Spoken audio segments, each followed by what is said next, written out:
Hey everybody, today we're going to be looking at the Grand Tournament expansion. We're going to review the Druid, Hunter, and Mage cards in 5 minutes or less. Starting now, Druid of the Saber. Basically a blue Guild Warrior or a Guildwind Stalker with reverse stats for 2 mana. I think it's pretty good. Living Roots. Like a Holy Smite / Arcane Shot or a 2/1/1. Interesting, I think it works good with the Joust mechanic. Wild Walker. I think it combos well with Druid of the Claw, but so far Beast Druid has not been much of a thing. I hope with this expansion it will be, because there are some pretty interesting beasts in this one. Savage Combatant. Really interesting card. One of the best Inspire cards. Is basically gives you like a Fiery War Axe sort of with when you use your hero power. Really cool. Darnassus Aspirant. I think it's really good for the early game. Lets you curve up really well, but it might screw you over once it dies, because then you might have one turn where you don't have much to play because you're playing on curve. But besides that, I think it's really good. Knight of the Wild. I don't think it's very good. I think you need at least to get it to like a 4-mana 6/6 to make it like that so that you want to play it. And I think that's too hard to pull off when you need it in your hand. Astral Communion. Doesn't really serve much of a purpose right now. I don't know if maybe in some new decks it will, but unless you top deck a card drawing mechanic, I really don't think it'll be that well, because you'll just be playing one card at a time unless you have a really high cost deck. Mulch. Some really good removal for Druid. Maybe too much variance when you're giving your opponent a minion. But I think it could be really good. Aviana. Probably one of my favorites, but a lot of people might disagree. I guess if you play a 9-mana legendary, you also only get this as basically a 1-mana 5/5. But if you manage to get more than one high cost minion off, so say Aviana and 2 legendaries, I think it'd be really good. All right, now we're going to move on to the Hunter cards. Brave Archer. Comparable to Leper Gnome, and it's just really not good enough. Really hard to pull off. Bear Trap. I think it's pretty good. 2 mana for basically the Ironfork Grizzly, which is normally 3 mana. So I really don't see anything wrong with it. I think it's pretty good. King's Elec. Really good in Control Hunter, and even in like mid range, I think they would see play. It's just really strong.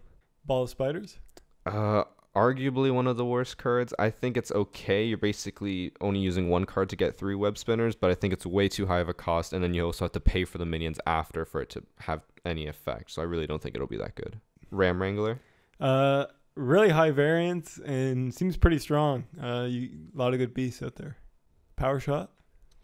It's basically a 3-mana Consecration, but only if they have 3 minions, I guess. Overall, I think it's pretty good removal, especially in the early game. I think it'll be pretty good. Lock and Load. Really interesting card. People have been talking about how good it is. Not sure if like a Lock and Load deck, like what their win condition would be, but super fun card. Stable Master. Comparable to Bestial Wrath, but you get a minion out of it. I really think it wouldn't be that good. I think Houndmaster would probably be better, but I don't think it'll be in many decks. Acid Maw. Just not strong enough. 7 mana 4/2. This is pretty weak, and even with the combo with the Dread Scale or Unleash the Hounds, just not strong enough. Dread Scale. Basically a smaller Baron Geddon. I guess it works against aggro, but I don't know if Hunter really ever faces aggro besides being it. But I think if Hunter shifts to more of a control variance deck, then I think it'd be really good. Moving on to Mage cards. Spellslinger. Interesting. I think giving your opponent a spell might be too high variance. Flame Lance. Not too good. I guess if you're going for a pure removal deck, it'd be okay, but it'd be better just to run Polymorph or even just running Fireball. Dalaran Aspirant.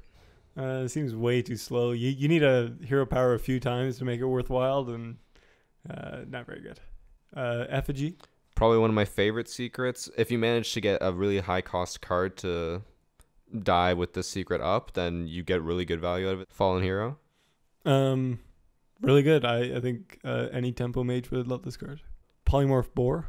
Probably better than Polymorph already, just because it's a lower cost and 2 health isn't too hard to get rid of. You guess you lose the combo of Polymorph and Ping, but besides that, it's pretty good. You can even use it on your own minion to get 4 more damage in 1 turn. Coldera Drake. Interesting card. Seems a little slow. Maybe some sort of miracle mage will come out with like fallen heroes and stuff. But other than that, I don't think it's worthwhile. Arcane Blast.